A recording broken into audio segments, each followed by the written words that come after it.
Hello, my name is Matthew, and this video is for teachers and principals to really just give you a quick overview into the Code4Kids program in a little bit more detail, but really just to save you time so you don't have to meet with us before you know what we are doing. So Code4Kids is a program for teaching coding, robotics, and IT to students of age 8 to 15 years old.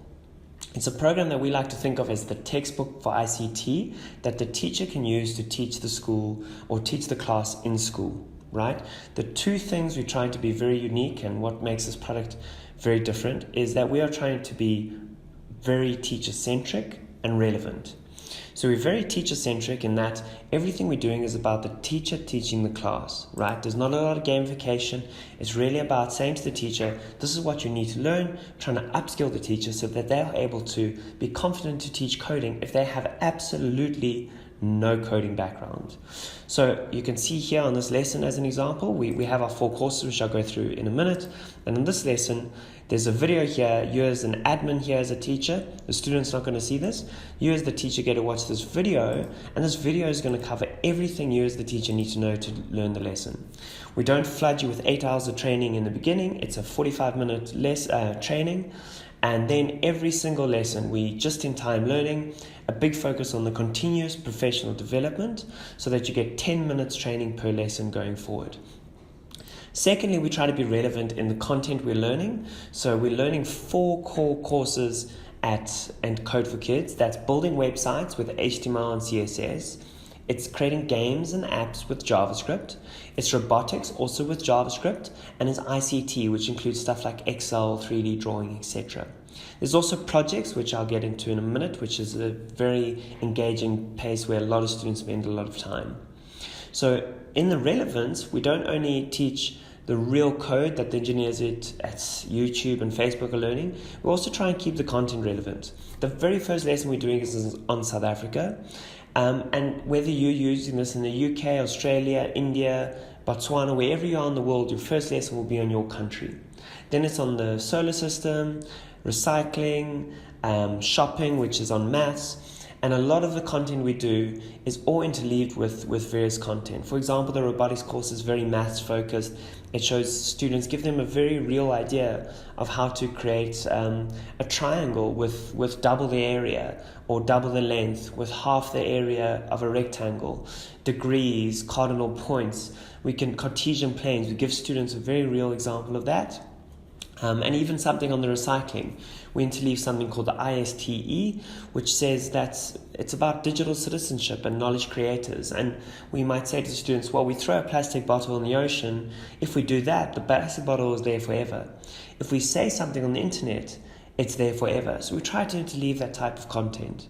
To dive into this content and give you a very brief example, on the South African website, right, what we're trying to say to the students is the very first thing they're going to do. It's on their country, whatever country they are. I'm just using South Africa as the example, right? The left-hand side is us speaking to a computer in the language the computer understands. That's all this gobbledygook here. And the right-hand side is what the computer has understood. So the very first thing the students are going to do is write their name. I'm going to write made by Matthew. We delete the question mark, we write our name. And then on the right-hand side, it says made by Matthew. So I see me influencing a computer and speaking to a computer in the language the computer understands.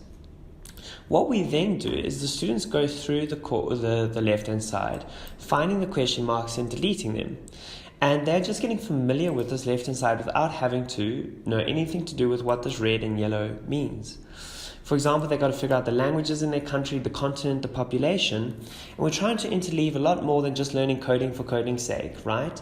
When a students have to Google the population, it requires them to Google it. And what's going to happen is their neighbors are going to get a different answer. And it creates a great discussion for you as the teacher to have with the students. And the video will cover those type of things. Then we go to the languages tabs. We say we have 3 languages. HTML is the builder or the bookshelf. He holds everything together. CSS, she's the artist. She adds style and shape and color. Or she is the books in the bookshelf. And JavaScript, she is the engineer. She makes things move, subtract, add, divide. She takes the books in and out of the bookshelf. And then the red is all HTML. The yellow is all the CSS. And we go back there and we say, well, we've done a little bit of HTML, sort of. We're now going to go and write background color is green on line 4. And we do that and we see green pops up. And we take the students to all the other colors they might have. And then the challenge becomes create a website, like I'm going to write pink over here. Create a website that's pleasing on the eye. If it's bright red and bright orange, it's not going to look very good and no one's going to go on your website. So it becomes far more of an art class, again, where the teacher gets to just plant the seed, give the challenge, and then step back. Because it's not gamified, it's very open-ended. The first 60-70% is core, 20-30% is challenging, and the last 5-10% really gets exponentially more difficult for those students. They eventually move on to learn a bit of HTML. They create a website on their own country where they can get very creative. Like I'm going to use an example here where we draw a little flag, and this flag has a red circle and a green circle. And then my flag pops up, and I'm going to write as a student what my country's flag represents. Why are these the certain colors? Not to go into too much detail, but there are various other courses, various other lessons. You can very easily sign up for a demo and try it. To give you an example of how the robotics course works, very similar to the JavaScript course, because it's the same language they're learning. We can see here we are using the robot to go through and do some debugging. We have to get the robot to fill the correct things in. So we're going to have to go through our JavaScript here, very bite-sized. I'm skipping a lot of steps. And even here, they are going through they're building their triangles, where they have to create a triangle now with double the length and half the length, while learning cardinal points. And then, like I said, there's a course on ICT, which covers their Excel.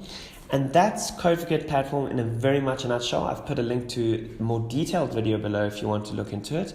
Sign up on getcode4kids.com to get your lesson space account with your lessons on it. It's very easy to sign up. You just upload your students. You can start using the free trial right away. If you have any questions or want to meet with us, please just let us know and we will be in touch at info@getcode4kids.com. Thank you.